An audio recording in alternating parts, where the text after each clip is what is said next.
وقتی به عشق کسی اعتماد میکنی و زندگیت رو باهاش میسازی، حتی تصور خیانتش هم درد آوره. اما فکر کنید یک روز سرزده وارد نمایشگاه لوکس همسرتون بشید. زنی غریبه رو ببینید که همسرتون رو با اسم کوچیک و صمیمانه صدا میزنه. در یک لحظه همه چیز فرو میریزه و دنیایی از شک و خیانت آشکار میشه. آیا این پایان ماجراست یا آغاز دوباره‌ای برای زندگیتون؟ سلام دوستان، به کانال سایه های خیانت خوش اومدید. اینجا جاییه که داستانهای واقعی و الهام بخش خیانت رو با هم بررسی میکنیم. اگر از محتوامون خوشتون اومد، حتما دکمه سابسکرایب رو بزنید تا هیچ کدوم از ویدیوها رو از دست ندید. همچنین خیلی دوست دارم بدونم شما از کدوم کشور و شهر هستید. لطفاً تو کامنت ها برام بنویسید. با هم بریم این داستان زیبا رو مرور کنیم و از تجربیاتش پند بگیریم. مژده هستم. یه خواهر دارم. من و خواهرم خیلی با هم دوست بودیم. مثل خواهرای دیگه نبودیم که به هم بیشتر اوقات حسادت می کنند. سر هر موضوعی پشت هم بودیم. پدر و مادرمون از این اتحادمون گاهی بهت زده می شدند. خلاصه این که هوای همو خیلی داشتیم و هنوزم داریم. یه روز که تو خونه دوتاییمون نشسته بودیم پای فیلمی که تازه دانلودش کرده بودیم و میخواستیم نگاش کنیم، یهو زنگ در خونمون رو زدند. تازه خواهرم یه بشقاب پر آفتابگردون آورده بود که برای شروع فیلم بخوریم که مامانم از تو آشپزخونه صدامون کرد: دخترا، زنگ در رو میزنند. خواهرم رو کرد بهم و گفت بذار برم در رو باز کنم ببینم کیه. وقتی در رو باز کرد، خانومی میان سال با حالتی که لبخند بر لب داشت بهش گفت مادر خونه هستند؟ خواهرم هم بدون اینکه بپرسه شما کی هستید، مامانم رو صدا زد. بعد از اینکه مامان جلوی در رفت و یه صحبت کوتاه با هم داشتند، دعوتشون کرد داخل. مامانم زودتر از اون خانم اومد داخل و گفت بچه ها خواستگاره. من و خواهرم شوکه شده بودیم. به هم نگاه کردیم و اتاق رو در عرض 1 دقیقه جمع و جور کردیم و خودمون هم به داخل اتاقمون رفتیم. مامانم بعد از 1 ساعت صدام زد مژده جان، شربت بیار لطفاً. منم رفتم بیرون و براشون 2 تا شربت درست کردم و بردم. اون خانوم به من نگاه میکرد و لبخند میزد. چهرش مهربون بود ولی اصلا نمیدونم کی بود و از کجا اومده بود. خلاصه متوجه شدم برای دیدن من اومده. من 3 سال از خواهرم بزرگتر بودم. با اینکه مادرم جواب درست درمونی به اون خانم نداد، اما چند بار رفت و اومد تا اینکه مادرم بهش گفت حداقل با آقا پسرتون بیاید که ما داماد رو ببینیم. راست میگفت. آخه ما هنوز نمیدونستیم که داماد کی هستش. اونم قبول کرد. برای بار 4 با پسرش اومد. نادر پسرش نمایشگاه اتومبیل داشت. منو تو بازار دیده بود و تا دم در خونه دنبالم اومده بود. ولی من اصلا چیزی متوجه نشده بودم. با دیدن نادر ازش خوشم اومد.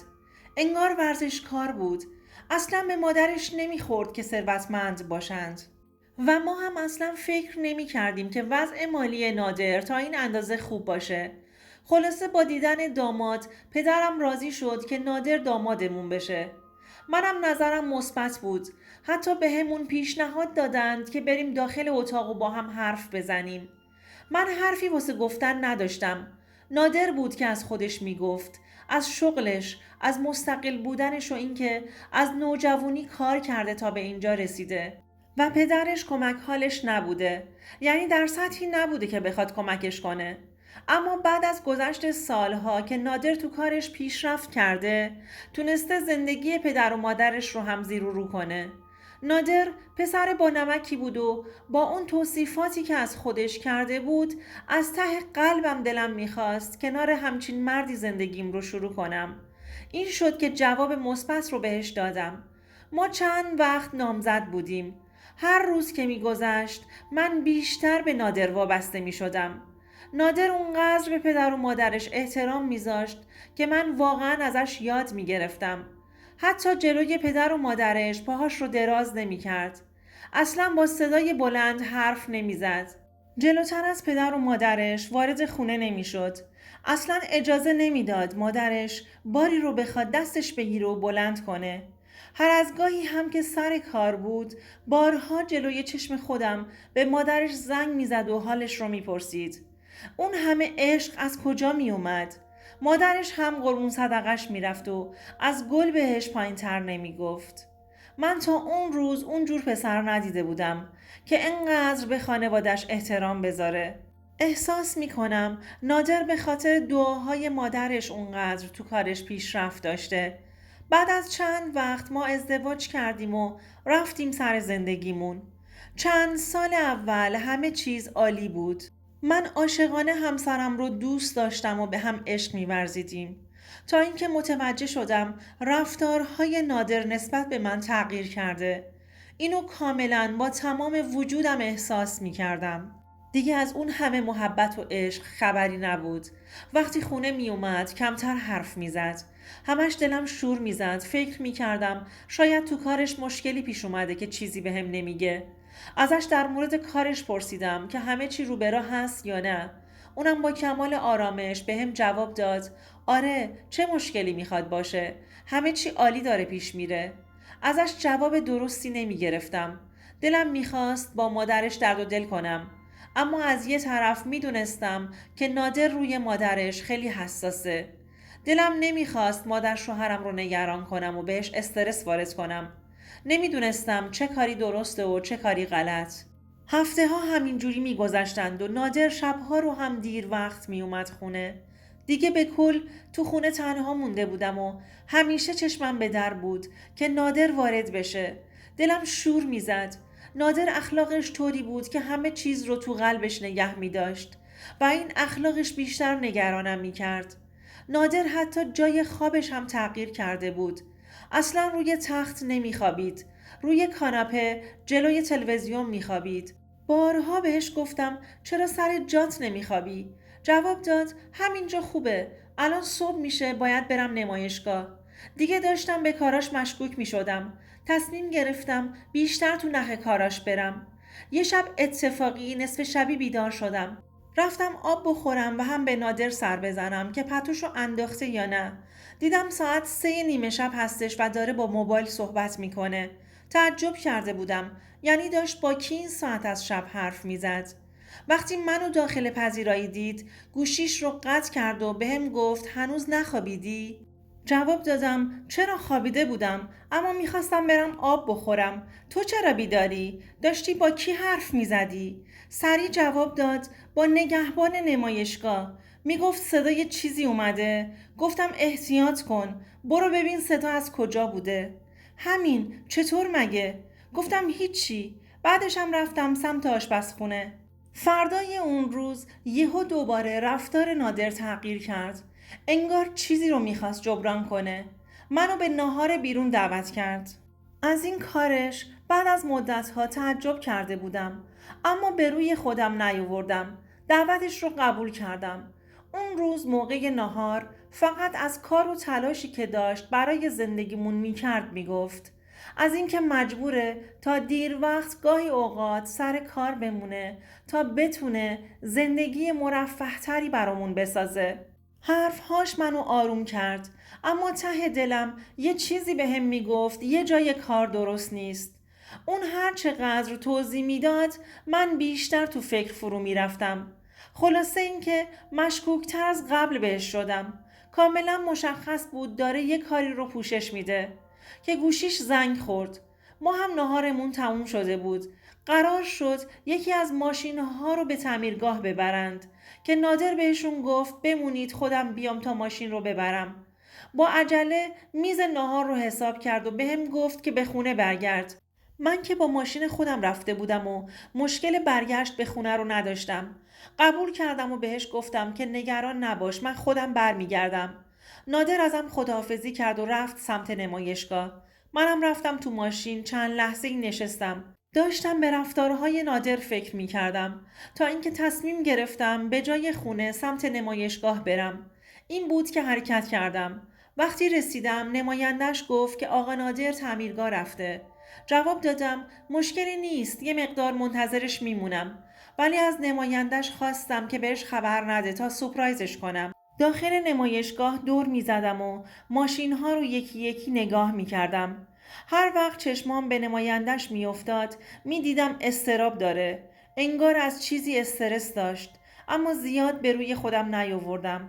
طولی نکشید که زنی غریبه وارد نمایشگاه شد.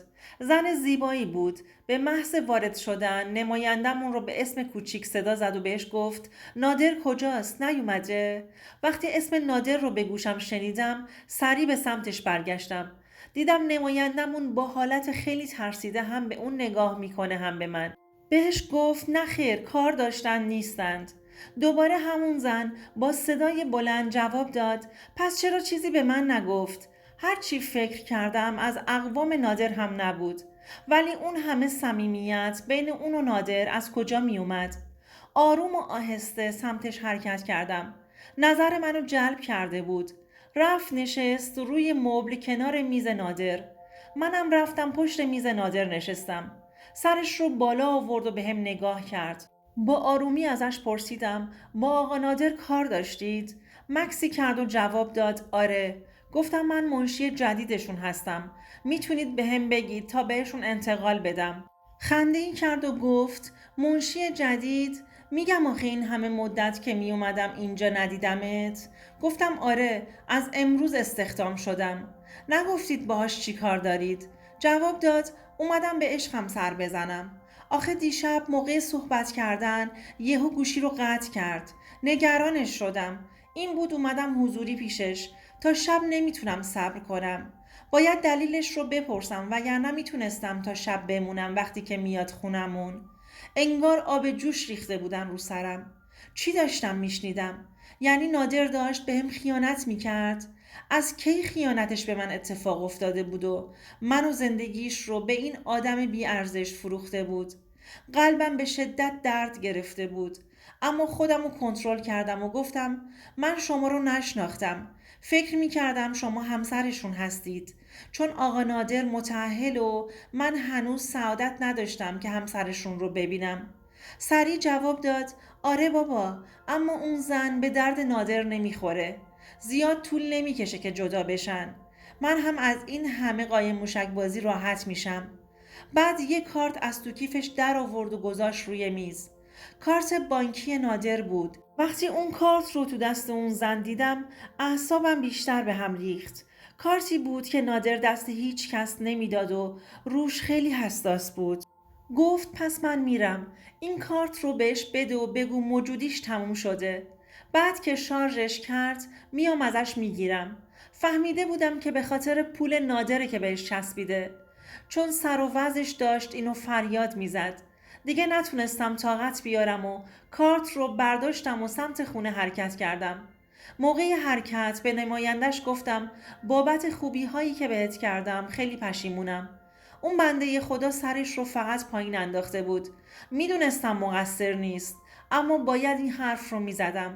وقتی که شب شد دیر وقت نادر به خونه برگشت، من هنوز بیدار بودم.